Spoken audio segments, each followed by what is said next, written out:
नमस्कार दोस्तों, एक बार फिर से स्वागत है आप सभी का सीबी स्मार्ट क्लासेस में। मैं भीम शंकर आप सबके लिए लेकर आया हूं इंग्लिश की क्लास। और इंग्लिश की क्लास में आज हम डिस्कस करेंगे वर्ब के बारे में। वर्ब क्या है, किस तरह के क्वेश्चन इससे आते हैं और कितने टाइप्स होते हैं वर्ब्स के, इसके बारे में पढ़ेंगे। तो शुरू करते हैं आज का अपना टॉपिक वर्ब। वर्ब को हम हिंदी में बोलते हैं क्रिया। वर्ब को इंग्लिश में हिंदी में क्या बोलते हैं, क्रिया। तो इसकी डेफिनेशन कहीं नहीं पूछी जाती है। इससे जो इसकी डेफिनेशन से क्वेश्चन जो बनता है वो ये बनता है कि वर्ब शब्द का ओरिजिन कहां से हुआ, या किस भाषा से हुआ या किस शब्द से हुआ। तो आप इसको नोट कर लीजिए कि वर्ब जिसे हम हिंदी में क्रिया कहते हैं, उसका ओरिजिन, उसकी उत्पत्ति लैटिन भाषा के एक शब्द वर्बम से हुई है।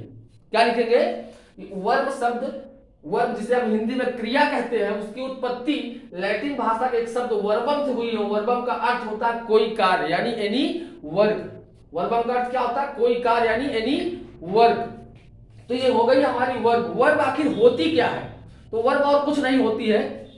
जनरली किसी भी सेंटेंस का जो बेसिक स्ट्रक्चर होता है वो होता है subject plus verb plus object. Subject plus verb plus object, ये किसी भी सेंटेंस का बेसिक स्ट्रक्चर होता है। तो वर्ब क्या होती है, वर्ब एक ऐसा शब्द होता है जो दिखाता है कि सब्जेक्ट ने क्या काम किया।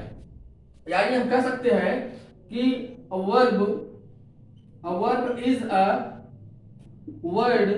word which shows the action of the doer मतलब सब्जेक्ट। यानी वर्ब एक ऐसा शब्द है जो किसी सेंटेंस के सब्जेक्ट के द्वारा जो कार्य किया जाता है, उस कार्य के होने को जो शब्द दर्शाता है उसे हम बोलते हैं वर्ब, यानी क्रिया बोलते हैं। मान लो कि मैं किसी सेंटेंस का सब्जेक्ट हुआ, मैंने कहा कि मैं पढ़ाता हूं, तो सब्जेक्ट कौन हुआ, जो कार्य को करने वाला है, वो डूअर आपका सब्जेक्ट हुआ। और जो कार्य हो रहा है, कार्य क्या हो रहा है, पढ़ाना, तो पढ़ाना क्या हो गई, वर्ब हो गई। यानी किसी भी सेंटेंस में जो कार्य को करने वाला होता है, कार्य को करने वाले ने जिस कार्य को किया है उसे हम क्या कहेंगे, वर्ब कहेंगे। सिंपल से शब्दों में किसी सब्जेक्ट के द्वारा किए गए कार्य को जो शब्द दर्शाता है उसे हम क्या बोलेंगे, उसे हम वर्ब बोलेंगे। वर्ब की उत्पत्ति लैटिन भाषा के वर्बम शब्द से हुई है, जिसका अर्थ होता है कोई कार्य। तो वर्ब हम सीधे शब्दों में कह सकते हैं कि वर्ब क्या है, वर्ब हिंदी का कोई भी वो वर्ड जिसके अंत में ना शब्द आता है उसे हम क्या बोलेंगे, वर्ब बोलेंगे। हिंदी का कोई भी वह शब्द जिसके अंत में ना आता है, नहाना, खाना, पढ़ना, धोना, रोना, सोना, ये सारे क्या है, वर्ब है। या हम यूं कह सकते हैं कि किसी भी जीव का जन्म से लेकर जन्म के बाद से मरने के पहले तक का जो सफर है वो बिना वर्ब के पूरा नहीं हो सकता। यानी अगर वर्ब नहीं होगी तो वो जीव नहीं जिंदा होगा, अगर वर्ब होगी तब वह जीव जिंदा होगा। यानी कोई भी अगर पैदा होता है तो सबसे पहले सांस लेता है, तो सांस लेना क्या है, वर्ब है। पानी पीता है, दूध पीता है, तो पानी पीना या दूध पीना क्या है, ये भी एक वर्ब है। किसी का दिल धड़कता है, क्योंकि दिल नहीं धड़केगा तो आदमी मर जाएगा, तो दिल धड़कना क्या है, ये वर्ब है। अर्थात हम कह सकते हैं कि बिना वर्ब के जीवन संभव नहीं। हमारे जीवन के साथ साथ वर्ब चलती रहती है, अगर वर्ब नहीं होगी तो जीवन नहीं होगा। तो वर्ब की हमारी डेफिनेशन सिंपल सी पता चली। अब हम पढ़ते हैं वर्ब के टाइप में। उसके वर्ब के बहुत सारे टाइप हैं, जिनमें आज हम बात करेंगे केवल 2 टाइप की। कौन कौन से, पहला है ट्रांजिटिव वर्ब, जिसे हम क्या बोलते हैं, सकर्मक क्रिया, जिसे हम बोलते हैं सकर्मक क्रिया। ट्रांजिटिव वर्ब जिसे हम बोलते हैं सकर्मक क्रिया। क्या होती है ट्रांजिटिव वर्ब, तो सिंपल सी बात है कैसी, the verb which requires an object. एक ऐसी वर्ब जिसको अपना सेंस पूरा करने के लिए किसी न किसी ऑब्जेक्ट की जरूरत होती है, किसी न किसी कर्म की जरूरत है, उसे हम क्या बोलेंगे, ट्रांजिटिव वर्ब बोलेंगे। जैसे हमने लिखा she reads a book, I teach him. अब कोई पूछे कि सेंटेंसेस में जो वर्ब दी गई है वो कैसी वर्ब है, तो सी रीड्स अ बुक यानी इस सेंटेंस का जो ऑब्जेक्ट हो क्या है, अ बुक है, और इस सेंटेंस का ऑब्जेक्ट क्या है, हिम है। यानी अगर किसी सेंटेंस में वर्ब को अपना सेंस पूरा करने के लिए ऑब्जेक्ट की आवश्यकता पड़ रही है, यानी ऑब्जेक्ट दिया गया है, तो दी गई वर्ब ट्रांजिटिव वर्ब है। अगर ऑब्जेक्ट नहीं दिया गया है तो दी गई वर्ब कैसी है, इंट्रांजिटिव वर्ब है। यानी अगर हम इंट्रांजिटिव वर्ब की बात करें, अगर हम इंट्रांजिटिव वर्ब की बात करें, इंट्रांजिटिव वर्ब क्या है, जिसको हम बोलते हैं अकर्मक क्रिया। इसको क्या बोलते हैं, अकर्मक क्रिया। The verb which does not require, does not require, यानी ऐसी वर्ब जिसको अपना सेंस पूरा करने के लिए किसी भी ऑब्जेक्ट की आवश्यकता नहीं होती है। ऐसी वर्ब जिसको अपना सेंस पूरा करने के लिए किसी भी ऑब्जेक्ट की आवश्यकता नहीं होती, उसे हम क्या बोलेंगे, इंट्रांजिटिव वर्ब बोलेंगे।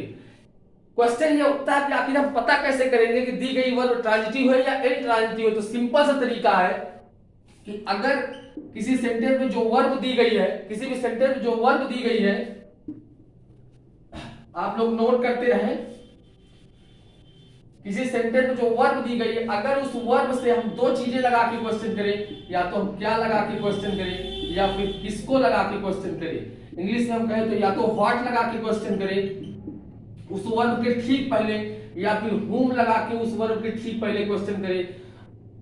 यानी अगर किसी वर्ब में व्हाट या whom लगा के क्वेश्चन करने पर उत्तर मिल रहा है तो दी गई वर्ब कैसी है, ट्रांजिटिव वर्ब है। अगर उत्तर नहीं मिल रहा है तो दी गई वर्ब इंट्रांजिटिव वर्ब है।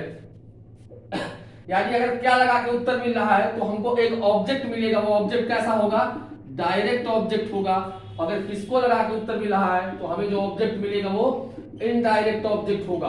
तो हम दूसरे शब्दों में एक और चीज जान चुके हैं, कह सकते हैं कि ऑब्जेक्ट के दो टाइप होते हैं, एक होता है डायरेक्ट ऑब्जेक्ट, एक होता है इनडायरेक्ट ऑब्जेक्ट। कैसे पता करेंगे कि सेंटेंस में दिया गया ऑब्जेक्ट डायरेक्ट है या इनडायरेक्ट, तो किसी वर्ब में क्या लगा के अगर हमने क्वेश्चन किया, अगर आंसर मिल गया तो दिया गया ऑब्जेक्ट डायरेक्ट ऑब्जेक्ट है। अगर किसको लगा के क्वेश्चन किया और आंसर मिल गया तो दिया गया ऑब्जेक्ट इनडायरेक्ट ऑब्जेक्ट है। अगर दोनों शब्द में से किसी एक को लगाने से उत्तर मिल रहा है तो दी गई वर्ब ट्रांजिटिव है। अगर दोनों लगाने से उत्तर नहीं मिल रहा है तो दी गई वर्ब इंट्रांजिटिव है। जैसे आप लोग स्क्रीनशॉट लेते रहे, और अगर आप लोगों को हमारा पूरा कंप्लीट कोर्स करना है और अगर हमारे साथ आप ऑनलाइन फुल कोर्स करना चाहते हैं तो आप इस दिए गए नंबर पे 8299226960 मैसेज कर सकते हैं। सीपी स्मार्ट क्लासेस आपकी पूरी मदद करेगा अगर आप कंप्लीट कोर्स करना चाहते हैं। तो कैसे पता करें, जैसे हमने लिखा सी स्टार्ट मी, दूसरा हमने लिखा आई किल्ड हर, अगला हमने लिखा दे गो, और चौथा हमने लिखा सी लाफ्स। हमने कहा था वर्ब के पहले क्या या किसको लगा के क्वेश्चन करना है। सी टाट मी, वह मुझे पढ़ाती थी या उसने मुझे पढ़ाया था, उसने मुझे, अब मैंने कहा उसने मुझे पढ़ाया था, उसने पढ़ाया था, क्या पढ़ाया था, कोई उत्तर नहीं मिला। किसको पढ़ाया था तो उत्तर मिला मुझे पढ़ाया था, यानी दिया गया ऑब्जेक्ट किसको लगा के मिला, ये इनडायरेक्ट ऑब्जेक्ट है, दी गई वर्ब ट्रांजिटिव वर्ब है। दूसरे में देख लेते हैं आई किल्ड हर, मैंने उसे मारा, मैंने मारा, क्या मारा नहीं पता, किसको मारा, उसे मारा, तो ये ऑब्जेक्ट जो है ये इनडायरेक्ट ऑब्जेक्ट है और दी गई वर्ब कैसी है, ट्रांजिटिव वर्ब है।